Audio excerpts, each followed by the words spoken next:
नमस्कार विद्यार्थियों, कैसे हैं आप सब। एनसीईआरटी पाठशाला में आपका बहुत बहुत स्वागत है।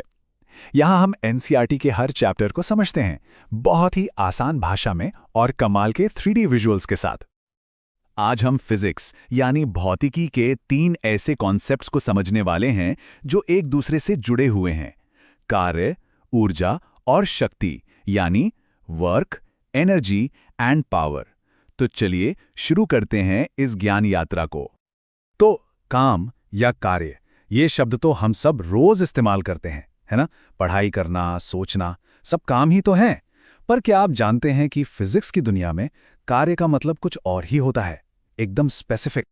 देखिए, हम जिसे रोजमर्रा का काम कहते हैं, जैसे परीक्षा के लिए पढ़ना, बेशक उसमें बहुत मेहनत लगती है, पर फिजिक्स की नज़र में ये कार्य नहीं है।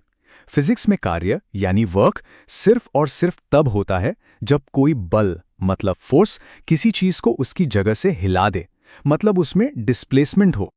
तो चलिए इसके साइंटिफिक फॉर्मूला को देखते हैं। वर्क का सूत्र है W = F d cos θ।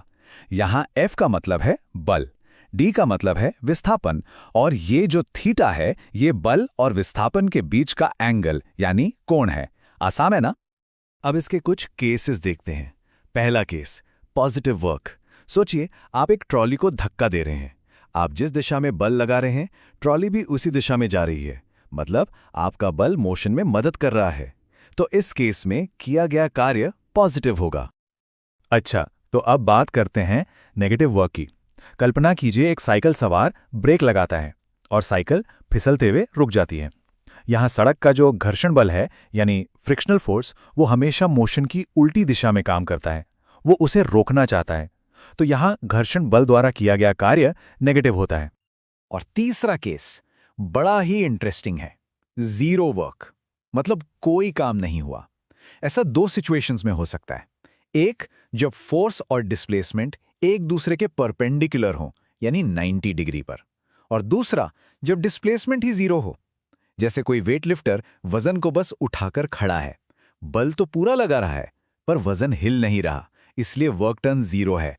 तो चलिए अब देखते हैं आपको कितना समझ आया।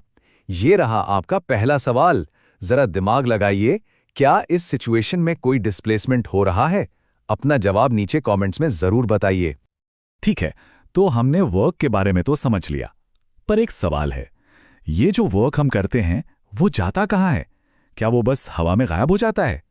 नहीं, इसका जवाब हमें मिलता है हमारे दूसरे बिल्डिंग ब्लॉक यानी ऊर्जा में। यहीं पर आता है फिजिक्स का एक बहुत ही powerful idea, work energy theorem. ये थियरम कहता है कि किसी भी वस्तु पर किया गया कुल कार्य उसकी काइनेटिक एनर्जी यानी गतिज ऊर्जा में आए बदलाव के बराबर होता है। मतलब आसान शब्दों में, वर्क असल में एनर्जी का ट्रांसफर है। जब आप काम करते हैं तो आप एनर्जी ट्रांसफर करके उस वस्तु की गति को बदलते हैं। तो ये जो मैकेनिकल एनर्जी है, इसके 2 मेन फॉर्म्स होते हैं। पहली, काइनेटिक एनर्जी, जो किसी भी चलती हुई चीज में होती है उसकी मोशन के कारण, और दूसरी है पोटेंशियल एनर्जी, जो किसी वस्तु में उसकी पोजीशन या कॉन्फ़िगरेशन की वजह से स्टोर्ड होती है, जैसे ऊंचाई पर रखी किसी चीज में। ये रहा एक और मजेदार सवाल। याद कीजिए, घर्षण बल में साइकिल को रोक दिया, तो उसके द्वारा किया गया वर्क कैसा होगा, पॉजिटिव या नेगेटिव? और इस वर्क ने साइकिल की काइनेटिक एनर्जी के साथ क्या किया? सोच समझकर अपना जवाब नीचे लिखिए। तो हमने एनर्जी के 2 फॉर्म्स देखे, पर क्या ये एनर्जी एक फॉर्म से दूसरे में बदलते हुए खत्म हो सकती है? इसका जवाब है नहीं। और यहीं पर आता है फिजिक्स का शायद सबसे बड़ा नियम, ऊर्जा संरक्षण का नियम, यानी law of conservation of energy. ये नियम कहता है कि एनर्जी को ना तो बनाया जा सकता है, ना ही मिटाया जा सकता है। वो सिर्फ एक रूप से दूसरे रूप में बदल सकती है। चलो इसे एक गिरती हुई गेंद के सिंपल से एग्जाम्पल से समझते हैं। जब गेंद सबसे ऊपर है तो उसमें मैक्सिमम पोटेंशियल एनर्जी है। जैसे ही वो गिरना शुरू करती है, उसकी पोटेंशियल एनर्जी काइनेटिक एनर्जी में बदलने लगती है, और जमीन से टकराने से ठीक पहले सारी की सारी पोटेंशियल एनर्जी काइनेटिक एनर्जी में बदल चुकी होती है। और ये चार्ट इस बात को कितनी खूबसूरती से दिखाता है। देखिए, पोटेंशियल और काइनेटिक एनर्जी के लेवल्स भले बदल रहे हैं, लेकिन उनकी जो टोटल एनर्जी है वो हर पॉइंट पर बिल्कुल कांस्टेंट है, एक जैसी है। कमाल है ना। सोचिए एक रोलर कोस्टर के बारे में। जब वो सबसे ऊंची चोटी पर पहुंचता है और एक पल के लिए लगभग रुक सा जाता है, तब उसके पास कौन सी एनर्जी सबसे ज्यादा होगी? जल्दी से अपना जवाब कमेंट कीजिए। इन सभी कॉन्सेप्ट्स को समझना ही तो असली ताकत है। और जैसा कि कहा गया है, शिक्षा सबसे शक्तिशाली हथियार है जिसका उपयोग आप दुनिया को बदलने के लिए कर सकते हैं। और हाँ, फिजिक्स में एक और तरह की शक्ति होती है। चलिए अब उसे समझते हैं। और अब बारी है हमारे आखिरी लेकिन बहुत इंपॉर्टेंट टॉपिक की, शक्ति यानी पावर।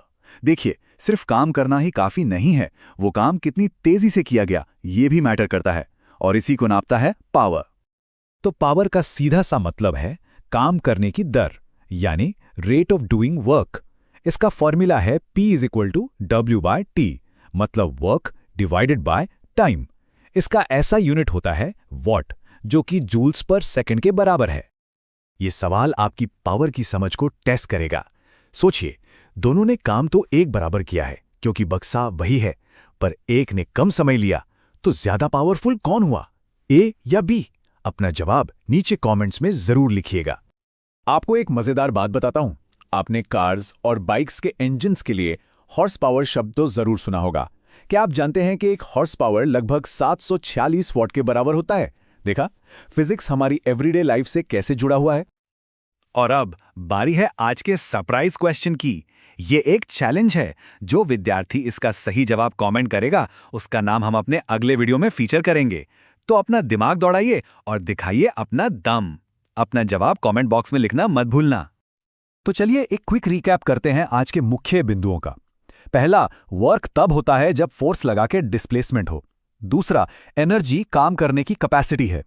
तीसरा, एनर्जी कभी खत्म नहीं होती, सिर्फ अपना रूप बदलती है। और चौथा, पावर काम करने की रफ्तार है। धन्यवाद विद्यार्थियों। उम्मीद है आज की क्लास में आपको मजा आया होगा और सब कुछ अच्छे से समझ आया होगा।